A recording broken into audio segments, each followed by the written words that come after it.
du quartier latin. Ils sont vos voisins à la faculté, au restaurant universitaire, dans les bibliothèques. D'année en année, ils viennent plus nombreux de tous les pays d'Afrique noire et pourtant vous les connaissez mal, vous les connaissez à peine. Cette année, l'Office de coopération et d'accueil universitaire s'est efforcé de résoudre les problèmes de près de 4000 boursiers de la communauté. Ceux-là sont considérés comme des privilégiés. Sur le plan matériel, ils touchent en plus de leur bourse une indemnité de premier équipement et une indemnité de trousseau. Ils sont logés dès leur arrivée, répartis ensuite dans les différentes villes universitaires de France selon leur orientation, bénéficient enfin de tous les avantages sociaux accordés aux étudiants français.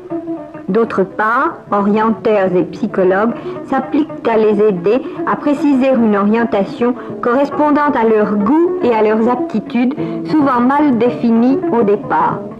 On s'efforce au maximum d'atténuer leur angoisse et pourtant cette angoisse existe. Ceux-ci avaient tout juste dormi une première nuit en France quand nous les avons interrogés.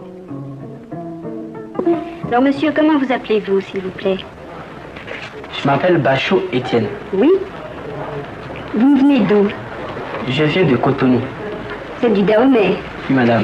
Vous êtes boursier, naturellement. Oui, je le suis. Alors vous venez faire l'école normale de musique. Vous venez sans doute préparer le concours d'entrée. Oui, madame, mais je ne savais pas qu'il y avait un concours d'entrée pour l'école normale. Ah oui, il y en a un, mais on vous donnera tous ces renseignements, justement, à l'enseignement tout à l'heure. Ah bon, madame. Mais quel genre de difficultés redoutiez-vous? Comme moi, je suis un nègre et que je viens au pays des Blancs, mes parents qui sont incultes, nous disons incultes, qui sont analphabètes, quoi. Ils ne savent pas trop si je ferai l'objet d'un accueil fraternel ici. Chaleureux, oui, c'est ça. C'est ça que vos parents redoutaient le plus. Oui, c'est ça surtout. Et vous, personnellement? Moi, à ce point de vue, je ne craignais rien. Surtout, comme je ne savais pas exactement dans quelles conditions je devrais travailler, c'est ça qui me préoccupait. Mais pour la question de l'ambiance dans laquelle je vais évoluer, je ne craignais pas tellement pour ça. Monsieur Essimi, vous êtes né en quelle année, monsieur? En 1942. Quelles études vous venez faire ici maintenant, monsieur? Je viens faire des études d'ingénieur. J'aimerais rentrer de préférence aux arts et métiers. Vous venez du Cameroun. Et c'est votre premier voyage en avion? C'est le tout premier. C'est le tout premier. Alors, c'était agréable ou désagréable? C'était plutôt merveilleux. Parce que il m'a toujours semblé impensable qu'on pouvait être en sécurité à une si grande hauteur. Et vous vous sentiez en sécurité? Mieux que sur le sol. Mais vous aviez demandé cette bourse il y a combien de temps? Il y a de cela environ 3 mois. Il y a 3 mois. Et vous avez eu la réponse quand? La réponse 3 jours avant mon départ. Que font vos parents? Mes parents, ma mère déjà est ménagère et puis elle fait des champs d'arachides. Quant à mon père, il est instituteur. Et vous étiez en vacances chez eux? Au village, oui. Vous étiez en vacances au village? Chez eux. Et ce costume, vous l'avez acheté pour partir? Je l'ai acheté, je n'ai pas eu le temps de choisir. Je suis tout juste entré dans une boutique, j'ai demandé un costume, on m'a présenté celui-ci, puis c'était très précis. Et c'est tout? Vous êtes venu avec ce costume? Je suis venu avec ce costume, je n'ai presque rien, ni personne ne prévoyait que je pouvais venir en France. Alors, je n'ai eu ni de l'argent de poche, ni une petite valise pour emballer mes effets. Et vos parents, comment ont-ils accueilli ce départ précipité?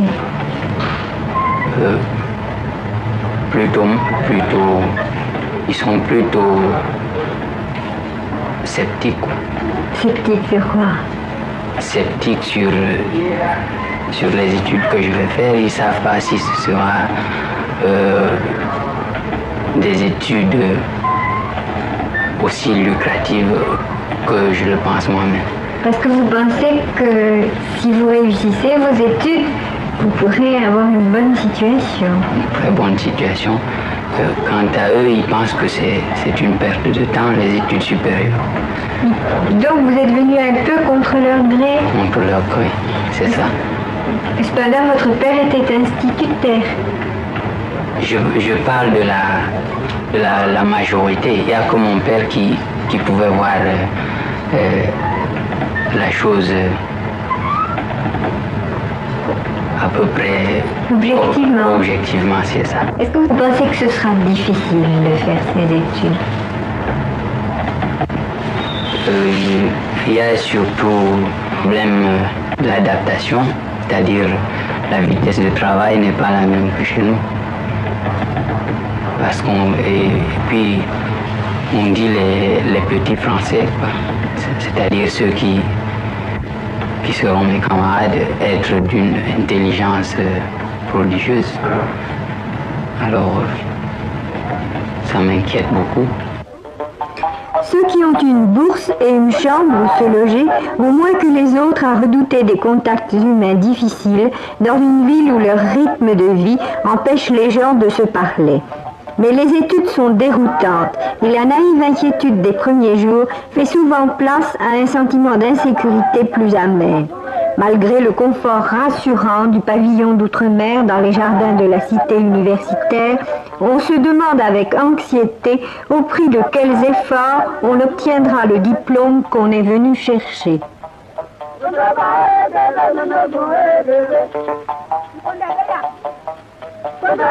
D'où êtes-vous? Je suis de Madagascar, madame. Je suis en train de faire un concours d'entrée au Conservatoire des Arts et Métiers, branche topographie. Et quel âge avez-vous? Maintenant, j'ai 26 ans. Donc, vous aviez déjà un certain temps par rapport à vos camarades français? Très, très en retard. J'estime que j'ai un retard de 8 ans. 8 ans de retard. 8 ans de retard. C'est ça. Et d'autre part, en retard sur le plan de la préparation même. Ah oui, justement. 1 an de retard dans les préparations. Oui. Et vous me parliez du rythme tout à l'heure, du rythme de travail. Il n'est pas le même non plus. Ah oui, le rythme, c'est tellement différent ici en Europe. Ici, on a tendance à tout courir dans un délai, dans un laps de temps très très limité. Or que chez nous, en Afrique, à Madagascar, on est beaucoup plus à l'aise. Oui, c'est cela. Et d'autre part, les cours même, est-ce que vous arrivez à les suivre? Est-ce que les cours des professeurs, pour vous, sont aussi trop rapides? Oui, on peut le dire, franchement, trop rapide. Puisque, après tout, le professeur, d'ailleurs, ça c'est une remarque générale.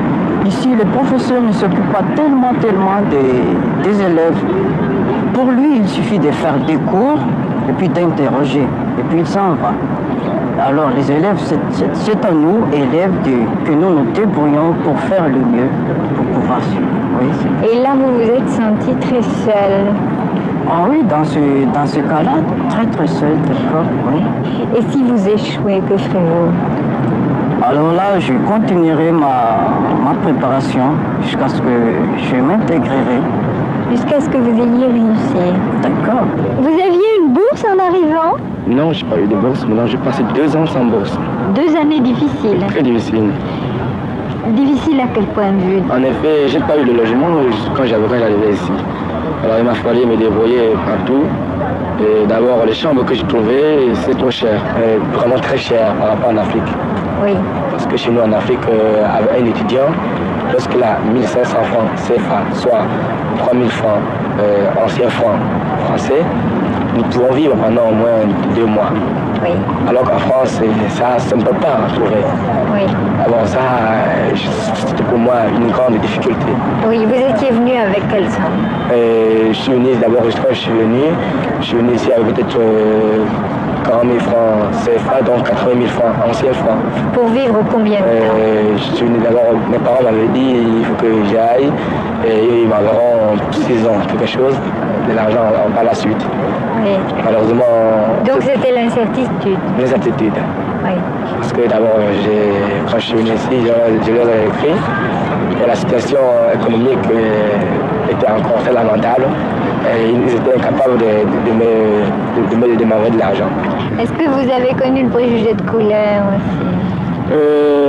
Cette question, dans certains hôtels, oui. Certains hôtels où j'étais, vraiment, ils ne me disaient pas que on me refusait parce que j'étais noir, mais moi-même je le sentais. Vraiment, il y avait des gens mais qui ne voulaient pas en avoir, qui ne voulaient pas prendre une personne de ma race. Et les conditions de vie étaient très différentes, évidemment, des conditions de vie dans votre famille. Évidemment, parce que ici, d'abord, j'étais dans cette famille-là. C'était à moi à faire à manger. Alors, j'étais à Biancourt, je ne pouvais m'amuser tous les soirs à venir manger au restaurant universitaire de Mabillon. Or, il a fallu que je fasse moi-même à manger. Avec la famille, je ne mangeais pas.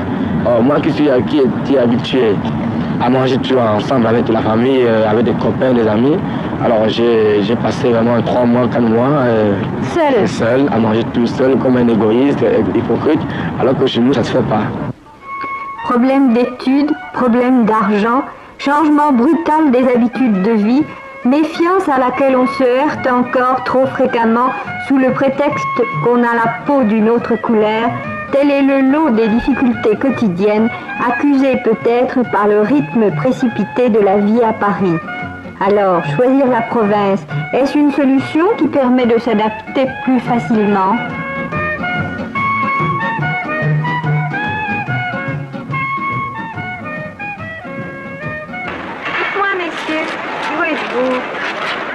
Didaomé, madame. Didaomé, vous êtes à Paris depuis combien de temps? À Paris, non, je suis à Paris depuis 2 mois, mais je suis étudiant à Rouen. Vous êtes étudiant à Rouen? Alors dites-moi un peu, on dit toujours que la vie est plus facile en province pour les étudiants de couleur, Oh, ce n'est pas aussi facile qu'on le croit. On a les mêmes difficultés que les étudiants africains à Paris. Et en province, il se passe que les gens ont trop tendance à généraliser parce que une fois qu'il y a quelque chose de mal fait, ça se sent, tout le monde le sait tout de suite en ville. Et les étudiants africains en province se surveillent plus que les étudiants, sont condamnés plutôt à se surveiller en province que les étudiants africains à Paris. Vous faites très attention? Oui, on est obligé presque. Qu'est-ce que vous faites à Rouen? À Rouen, je suis étudiant en sciences économiques et je ne suis pas boursier. J'ai été à la charge de ma mère jusqu'aux 2 parties de bac. Et après, elle a vieilli et puis ses affaires ne marchent plus tellement bien. J'étais obligé de me faire nommer surveillant d'externat au lycée Fontenelle à Rouen. Et comment ça se passe avec vos camarades alors? Les camarades, on a des camarades de faculté qui sont gentils et d'autres qui trouvent qu'on n'a pas notre place là. Oui, et par exemple dans les surprises parties. Dans les surprises parties, c'est un problème très délicat. Il y en a qui vous invitent et puis il y a un autre qui lui souffle à l'oreille, dit donc tu n'amènes pas ton noir avec nous. Hein. À l'autre dit, il vient vous revoir très gêné. Il dit, tu sais, la surprise partie, je l'ai organisée avec un autre copain et cet autre copain ne veut pas de toi parce qu'il ne te connaît pas. Et cet autre, c'est un inconnu qu'on ne voit jamais. Vous pensez que, par exemple, d'ici 10 ans, ces garçons qui seront devenus des hommes seront déjà plus proches de vous? Et je crois que ceux qui ont eu des contacts avec des jeunes Africains étant sur les bancs de la faculté ou bien des écoles, ils arriveront quand même s'ils deviennent usagers, vieux, ils sauront que, enfin, je sais pas, comment vous dirais-je moi, ils sauront vous comprendre. Voilà quoi, ils sauront comprendre les Africains. Mais alors, est-ce que les Noirs sont racistes en Afrique aussi vis-à-vis des Blancs? En Afrique, le racisme n'existe pas. Les Noirs sont racistes, les Blancs sont racistes. Vous l'admettez? Et ça, moi, je l'admets. Et c'est de la bêtise de la part des deux classes. Parce que moi, je trouve qu'on est pareil. Moi, vous êtes une blanche, moi, je suis un noir, mais ça, ce n'est qu'une illusion parce que tous deux, enfermés dans une chambre, vous ne pouvez pas émettre la lumière blanche. C'est la lumière du soleil qui montre cette différence-là. Et si on vous coupe les veines, c'est le sang rouge qui sortira de mes veines, qui sortira de votre aussi. Cependant, les études en Europe sont une sanction indispensable pour contribuer avec pleine efficacité à l'édification d'un pays en développement. Cet étudiant malien, élève de l'école des travaux publics, l'a si bien compris qu'après un premier séjour, il est revenu avec sa femme et ses enfants pour terminer ses études. Boursier de son gouvernement, il est logé dans un grand ensemble de la banlieue parisienne où il jouit de tous les privilèges du confort. Il est assez conscient des ambiguïtés de sa situation d'Africain étudiant en Europe pour en faire une analyse exacte et impartiale. Différences de race, de civilisation, de religion, d'éducation, différences qu'il faut réduire ou accuser selon les besoins, selon les espoirs d'où sortiront l'Afrique de demain. Et pour venir faire vos études en France, vous avez rencontré des difficultés familiales? Ah oui, ça a été beaucoup de difficultés parce que les parents d'abord venir en France pour eux c'est sortir de sa peau d'Africain, c'est ne plus être soi-même et ils ne veulent pas quand même qu'on sorte parce que étant à l'extérieur nous n'avons pas de conseiller qui peut nous mettre dans le droit chemin, ça c'est leur conception. Alors raison pour laquelle pour éviter toute catastrophe ils préfèrent nous garder. Moi je suis musulman, en principe je ne dois boire ni d'alcool, je ne dois pas manger le porc, alors je dois prier tout le temps. Alors, les activités en France sont telles qu'il est impossible justement de pratiquer d'une manière correcte justement cette religion. C'est-à-dire que vous devez leur mentir, alors? Ah oui, j'ai menti, c'est pour... Ce mensonge leur sera utile plus tard. Ils ne le savent pas tout de suite, mais ça leur sera plus utile plus tard.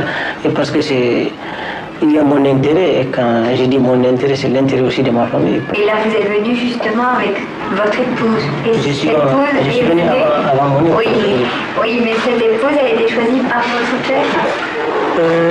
Non, mais seulement, c'est comme si elle a été choisie parce que d'abord, j'ai voulu me marier avec une autre fille qui était une fille de caste. Alors, les parents ne voulaient pas, c'est une question, c'est une sorte de hiérarchie chez nous, quoi. En principe, ces gens font partie d'une classe inférieure, alors les parents ne voulaient pas. Alors maintenant, j'ai abdiqué, bien entendu. Alors j'ai rencontré celle-là, et je l'aimais. Alors je leur ai fait part, ils étaient tout à fait d'accord, et puis ils ont même engagé tous les frais, alors voilà comment je l'ai épousée. Comment sont vues les Françaises, les blanches qui épousent des Noirs lorsqu'elles montent en Afrique? Enfin, comme elles sont vues, elles sont pas mal vues. Seulement, elles sont bien parce que l'hospitalité sacrée, c'est nous. Même un ennemi, on le reçoit. Seulement, il y a une question de religion qui fait qu'il y a quelques difficultés de la part des parents pour admettre d'abord la femme blanche. Parce qu'une fois que la femme blanche promet de prier, c'est fini. La famille l'adopte automatiquement. Alors c'est pour vous dire qu'il faut éloigner toute idée de racisme de la part des parents. Pour eux, c'est une question de religion, ce sont des fanatiques. Une fois que la Française accepte de prier, c'est fini, la famille l'adopte automatiquement, sans difficulté. Et puis tout dépend de l'éducation que son mari lui donne ici.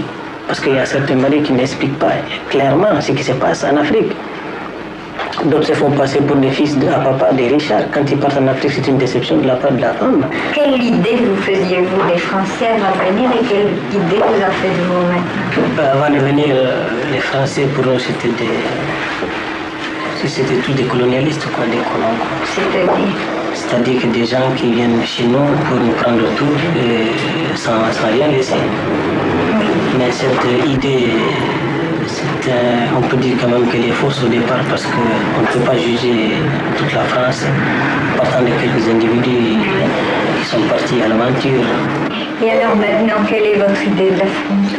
Enfin, maintenant, quand je suis venu en France, j'ai vu que d'abord les gens mènent une vie individualiste qui est totalement différente de celle que nous menons en Afrique. Alors parce qu'avant de venir, je ne savais pas que les gens étaient comme cela. Puis chacun rentre chez soi, on ferme la porte, on ne sort pas, on ne se dit pas bonjour. Alors ce sont des choses qui m'ont frappé tout de suite parce que chez nous, on ne peut pas dépasser une personne sans la saluer. Et vous restez africain même en France? Même en France, parce que même chez moi ici, je prépare mes repas, ma femme et mes enfants, je m'assieds par terre sur des journaux et puis nous mangeons à la main. Ça c'est pour ne pas perdre l'habitude de l'Afrique, c'est pour rester nous-mêmes quoi. Oui. Nous avons pourtant des tables, j'ai tout un service, j'ai des fourchettes, des cuillères. Et vous, par exemple, dans une discussion, quand votre mari a une discussion avec un de ses camarades, vous ne donnez jamais votre avis? Quelquefois, oui, si. Si, quelquefois. Oui. Là, vous le donnez. Oui. Mais pas en public comme ça. Non, pas en public. Ça vous gêne? Oui. Les femmes sont très pudiques, très timides? Oui, chez nous, une femme ne va pas parler devant ses chevaux. Devant ses copains, il doit respecter les gens. Oui, mais ici, il y a des jeunes Africains qui font des études et qui deviennent beaucoup moins timides. Par exemple, vous en connaissez? Non. Non, vous n'en connaissez pas? Non, non. Vous sortez peu? Oui. Oui? Je sors presque pas. Et est-ce que vous avez envie de vivre comme les Françaises vivent? Non. Pourquoi? J'ai ma façon de vivre. Quelle est votre façon de vivre? Je voudrais vivre comme en Afrique. Mais vous avez un fils, et comment pensez-vous l'élever? Enfin, ce fils, je l'élèverai comme j'ai été élevé par mon père. Ce sont les grands principes. Parce qu'un garçon doit souffrir, parce que c'est un individu qui partira dans la vie sans savoir où on peut le mettre, où la nature peut le mettre, où son destin peut le conduire. Il peut trouver des difficultés dans n'importe quel domaine. Il faut alors le préparer d'avance pour qu'il soit apte à souffrir, à supporter la faim, les douleurs.